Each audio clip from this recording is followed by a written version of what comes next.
RTI ही वह हथियार है जिससे मनरेगा घोटालों को कपड़े से बाहर किया जा सकता है। सावधान हो जाइए,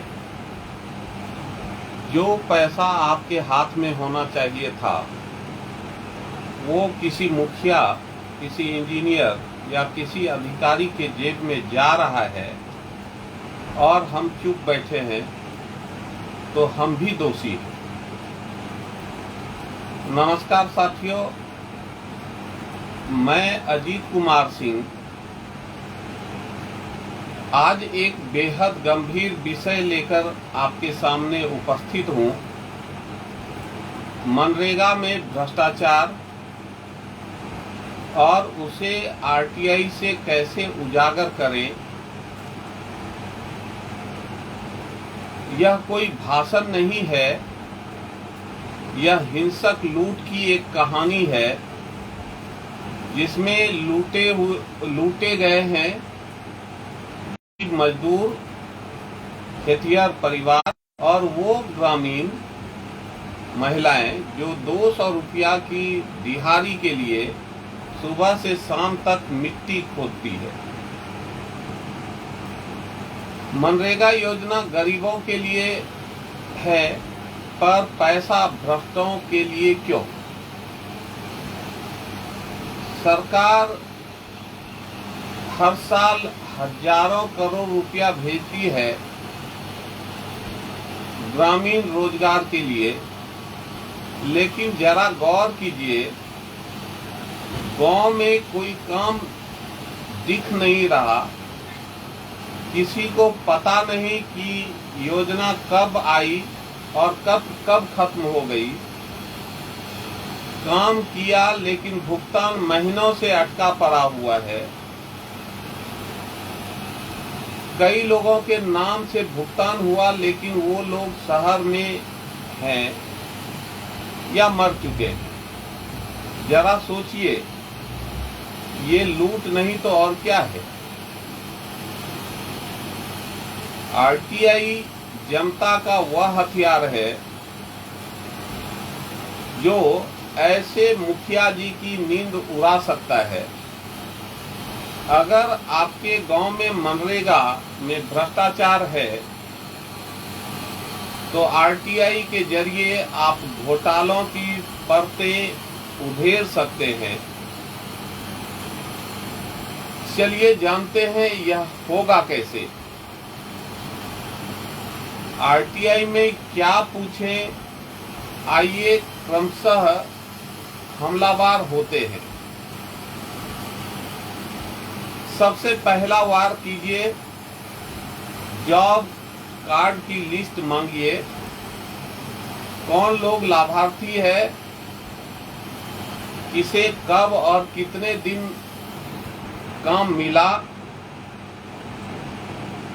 मजदूरी कब और कितना दी गई। ऐसा आरटीआई आप फाइल करें।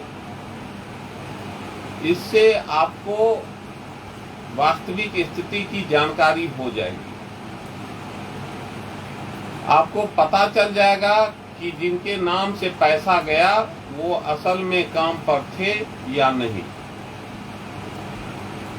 दूसरा वार कीजिए, मास्टर रोल और भुगतान रजिस्टर की प्रति मांगिए। किसने काम किया, कितने दिन किया, कितने घंटे तक किया, कौन अधिकारी उपस्थिति पर हस्ताक्षर करता है, भुगतान कब हुआ, किस खाते में गया।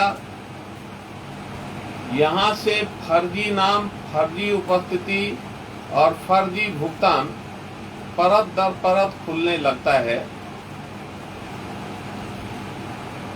तीसरा वार कीजिए, योजना का पूरा लेखा जोखा मांगिए।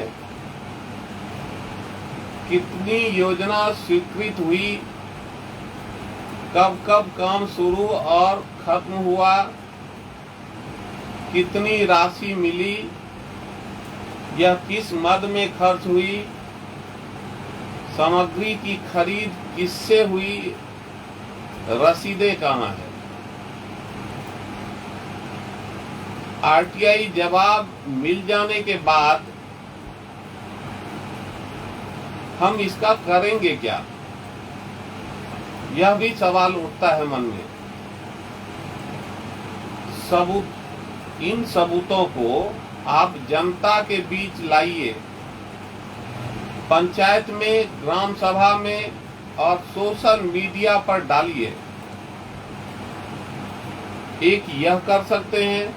दूसरा, हम लिखित शिकायत प्रखंड विकास पदाधिकारी, जिला पदाधिकारी और विजिलेंस को भी कर सकते हैं। अगर पुख्ता सबूत प्राप्त हुआ है तो एफआईआर दर्ज कराएं, क्योंकि ये सिर्फ वित्तीय नहीं, आर्थिक अपराध भी है और जरूरत पड़ी तो पीआईएल या लोकायुक्त में केस भी दर्ज करा सकते हैं। देखिए, आरटीआई को हल्के में मत लीजिए, यह एक क्रांति है। आरटीआई सिर्फ सवाल नहीं करता है, यह जवाब मांगता है और जवाबदेही भी तय करता है। जिस दिन गांव का गरीब आरटीआई डालना सीख गया, उस दिन मुखिया जी, जेई साहब, पंचायत सेवक और अधिकारी की तिजोरी बंद हो जाएगी। आरटीआई का जवाब नहीं मिले तो हम क्या कर सकते हैं, यह भी सवाल उठता है मन में। देखिए, आरटीआई का जवाब देने के लिए 30 दिन का समयावधि निर्धारित है। 30 दिन में जवाब नहीं आया तो आप पहली अपील कीजिए और यह अपील जिला स्तर के पदाधिकारियों के पास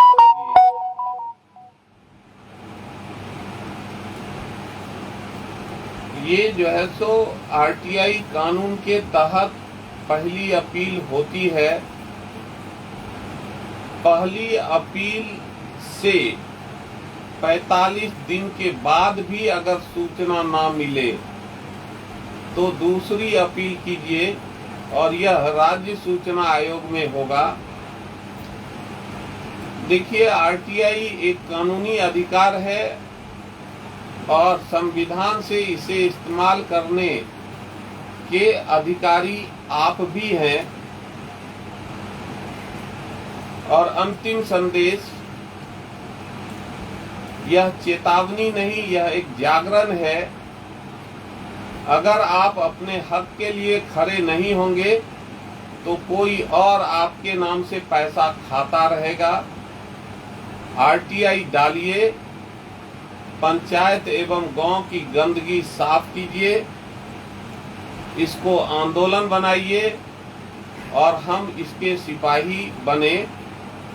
ऐसा सोचिए, ऐसा कीजिए। धन्यवाद। मैं आप सभी से आग्रह करता हूं कि इस लाइव को शेयर करें, लोगों को जोड़ें और आरटीआई लिखना सिखाएं।